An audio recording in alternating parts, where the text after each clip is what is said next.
Hello and welcome to the Wolfchase Toyota Insider on the Memphis Tiger Network. I'm Jeff Brightwell alongside Matt Reiser. And Coach, really good weekend for you, back in contention. A very close series. You get the 3-0 sweep, but there's a couple of 2-run games and a 1-run game in there. Yeah, it's been kind of the story of the year. We had talked about these 2-run games or less, and I think we were, 5-13, and that didn't include a couple ninth inning blunders where we were down by 1 or up by 1. Where they got to extend more 4 or 5 runs. So we've had a lot of close games. We knew that would be kind of the case this year with the club we had. Felt like we could pitch and play defense a little bit more than what we did in years past. Obviously knew our depth offensively, and we've seen that come to kind of life here at the end. So it's been good for us. The fact that we've had played a lot of those close games, but now finding ways to win these games. And I thought we did what we needed to do that this weekend. Again, put our record in a little better position there in the standings. And but like we've talked about multiple times, at this point now, it's a one-day-at-a-time deal. And probably the guys were able to do that and kind of continue to do that because there were 3 different games, in my opinion. Yeah. Friday, you had the pitcher's duel. Saturday was the offensive and kind of defensive blunder, so to speak, offensive kind of threat there where we ran a few balls out of the yard. Where Sunday was just kind of, hey, man, stay persistent. I didn't think the bats were bad for either team, but both teams played really good defense, pitched good enough, well enough, and give a whole lot of free passes. And then, you come out with a 2-1 win and the sweep. And so probably the guys will be able to do that, but also right back to work this week. Garner gets on the honor roll for his performance on Friday night. That's really good. Two of the best starters in the league going at it.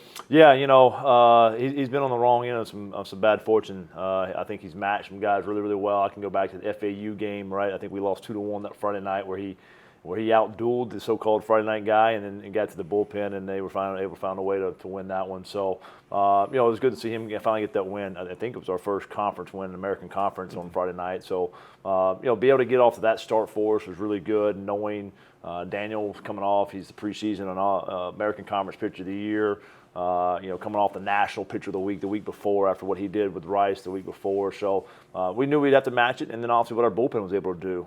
We knew Sanders would be out there Friday because of the sickness and the illness that he had going on him, and he could barely move. And so we felt good about the bullpen. What Howland and Oswalt were able to bring on the backside of him and finally get him his win on Friday night was good to see.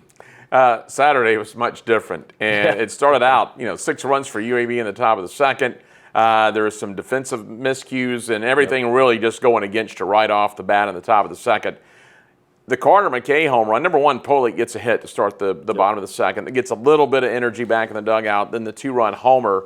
At that point, I think most people would be happy. You get 2 runs, it's a 4-run game, you got 7 innings to go. You never anticipate an 8-run inning coming to the bottom of that inning and 3 home runs, and you're off to the races after that. Well, and that's I guess that's the smaller version of what we're trying to do here at the back end of the season, right?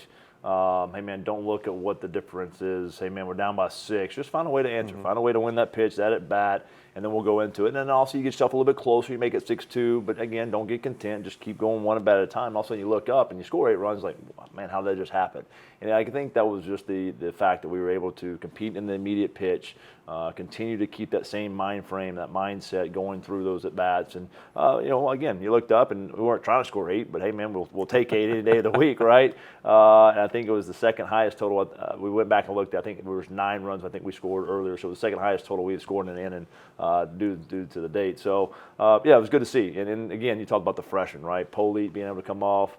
Right off the 6-run inning, get the base hit. Carter gets a home run. Also, Jack Pitts this week and what he's done the last couple of weeks for us. They're offensive as well. We'll talk about him for Sunday. But, again, just really proud of those guys. Now they're getting their time and starting to cash in with it.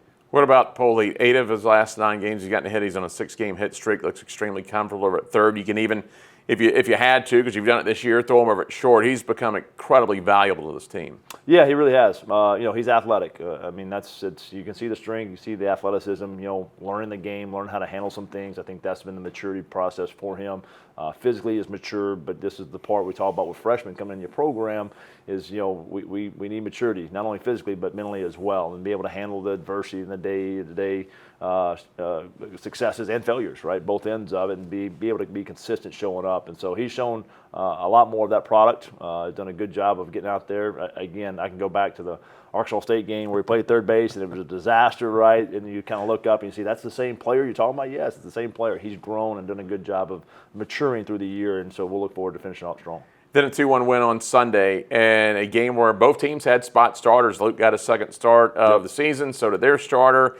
And again, you're able to stretch out Luke a little bit, and they were able to stretch their guy out a lot, and it became another, kind of a bullpen pitcher's duel on Sunday. Yeah, both guys had spot starts. I think that was their second start of the season, and had kind of worked their way to get extended, right? Obviously, both guys, I think, had their season-long outing, which I think both teams direly needed, right? And so just to see that from our end of it, from a competitive side of it, not giving into that. Like, hey, man, they're going to exhaust all options to try to get one, right? They're in the same battle we are here, trying to work their way into the conference tournament in better position. And then, obviously, that's kind of the way every game's going to go from here on out, to be honest with you. So to see us respond to that, Luke, what he gave us, man, he emptied the tank there. I think he went 74 pitches. Their guy emptied the tank, went 80-something pitches. That was his longest outing of the year as well. And then off to the bullpens, right, to see what we could do. And the part that I was really pleased with is that our bullpen was one pitch better than their bullpen. So it was really, really good to see. Sanders goes back-to-back saves Saturday and Sunday. Just fantastic, 3 up, 3 down in there on Sunday, which felt really, really good, right, to be able to finish off that sweep and put ourselves back in a position, again, that we can have some success and we don't have to sit here and scoreboard watch, right? Yeah. This is what we continue to talk about. I know it's regurgitated. I know I continue to harp on it, but it literally is one day at a time. Just say, man, let's get back to work today. What's today? Okay, hey, man, we got Mississippi Valley tonight. Let's go in there. Let's get after it. Keep just playing good baseball. Keep believing in what we're doing, and then just take it one day at a time. 2 more quick things about the weekend. Braden's been on the mound in 4 of the last 5 Memphis UAB games. Yeah. I mean, he's been in big moments in this. I mean, look, the schools are close. They got a long history in every sport, and so that's how big it's been. And that's how close it's been. If your closer's on the mound, he's ended the game on the mound for the last 5 games. Yeah, I feel like there's obviously a lot of similarities between Memphis and UAB, right? Geographically a little bit, the cities a little bit have some similarities, the university has some similarities in what they are, right? So, I think that kind of cultivates a rivalry regardless of whether you like it or not, right? The barbecue goes into place, right? The whole deal, so for the bones.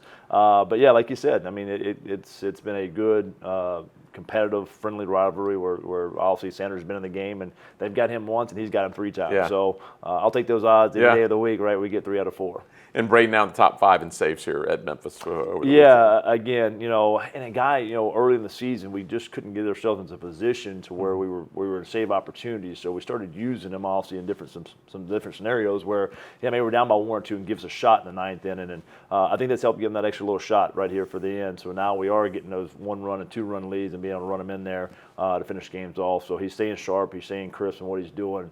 It's been really good for us the last few weeks. Final thing before we look ahead, how about the young man out of Arlington that's only played now in, I think, 12 games, has 3 home runs, and it seems like every time he comes to the plate now, there's a presence with Pitts that he might homer, and Jack the Ripper comes up again yesterday and gets the game winner late in the ball game. I like the nickname there, Jeff. That's a good one. That's a good one. Here's what I can say about Jack Pitts, man. If you're a young youth player watching somebody on how to play the game and how to handle some things, you got to watch Jack Pitts. He's called every bullpen for us in the early season. We knew our catching moves and where we were going to be, and just sat there and wore it with no complaints, knew that was his role, that he had to make sure that our pitchers were ready to go and be better. And we start out great pitching-wise right at the beginning of the season when everybody was healthy, and I think he was a huge part of that success. And so continue to work hard, continue to work in the weight room with our strength coach. Hey, I want to be able to continue to gain strength through the season. I know I'm catching a lot right in the bullpen, but I'm not playing every single day. I want to make sure that I stay sharp in case my number is called, my name is called,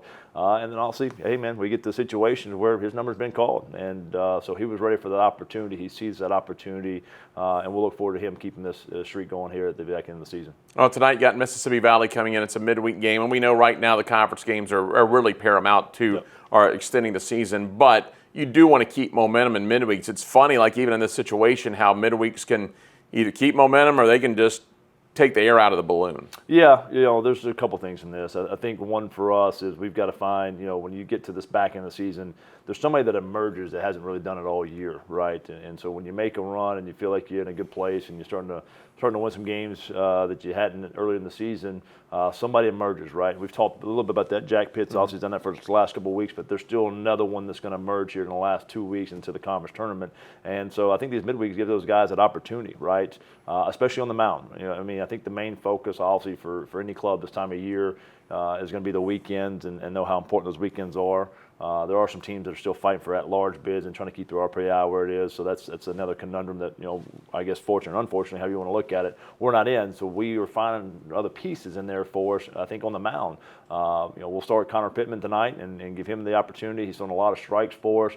Hasn't had a ton of success. He's had his moments. So you go back to Central Arkansas game where he was really good for us, and it was a big part of the reason why we got the run rule, got the save there for us as well, because he was able to go 3 innings. And then you go back and look at Mississippi State where obviously we had to get him out. So it's been kind of a coin flip for him. We'll try to look for some more consistency in that, hopefully tonight and getting that start and get us off to a good start. And then also keep the bats, man. We got to keep the bats going. We've been better offensively the last few weeks. Through the weekend, obviously had one big game, had two run games for us. So we'll look to be a little bit more productive there tonight, and then obviously carry that momentum into the weekend against Tulane. Last home weekend for you. I know you'll have a midweek game next week, but the last home weekend, I'm sure it'll be a special weekend for everyone. You want a lot of fans out there because it's still a critical series against the Green Wave, and you take a look at what they've done the last couple of seasons. 2 years ago, Coach Ullman's team, 14 wins. They go down to Clearwater, win the tournament, parlays that into a really good season. A year ago, they won the tournament. They're playing really good baseball right now. They're right in the thick of things. They could finish as high as second in the league. Yeah, Coach Ullman's done a good job down there at Tulane. And, again, I think the two seasons are a little bit different, right? 2 years ago, everybody made the conference tournament. So you can kind of pack the bag up, figure out, hey, man, let's just get ready for Clearwater and then see what we can do. And they made their magical run through that. Where last season, obviously, a little bit different, right? They battled their way through some things and got themselves in a good position and put themselves in a good position for the conference tournament. I think they finished third in the league last year, and then obviously made their little run and won back-to-back, conference championships there in the tournament. So, again, this is the time that they get a little bit better, right? And they play a little bit better. We played them very similar last year, timing-wise, maybe a week earlier than what we're doing this go-around, and had success against them. So, but again, Coach Ullman's team's always going to come in at Tulane and going to be ready to rock and roll. So they're in the midst of some things and the heat of some things, just like we are. And again, I think every weekend is pretty similar, right? Coach Dunn and I talked about it there at UAB. Really outside of UTSA from 2 to 10, there's not a whole lot of difference. Also UTSA is feeling themselves a little bit. They're swinging the bat really, really well, and they've scored a lot of runs. I think they're on an 8 or 9 game heater right now, playing the best baseball there is, and obviously at least a share of the American title, regular season title here the last 2 weeks. So they're 1 win away from clinching this thing. So outside of them, everybody from 2 to 10 is pretty similar. So it'll come back down to, hey man, who's going to make the big pitch in the big moment? Who's going to make the big play in the big moment? Who's going to get the big hit in the big moment? We did that really well this past weekend. We'll look forward to doing that again this weekend. All right, Coach, we'll see you out at the ballpark. Thank you. That is head coach Matt Reiser. I'm Jeff Brightwell with the Wolfchase Toyota Insider on the Memphis Tiger Network.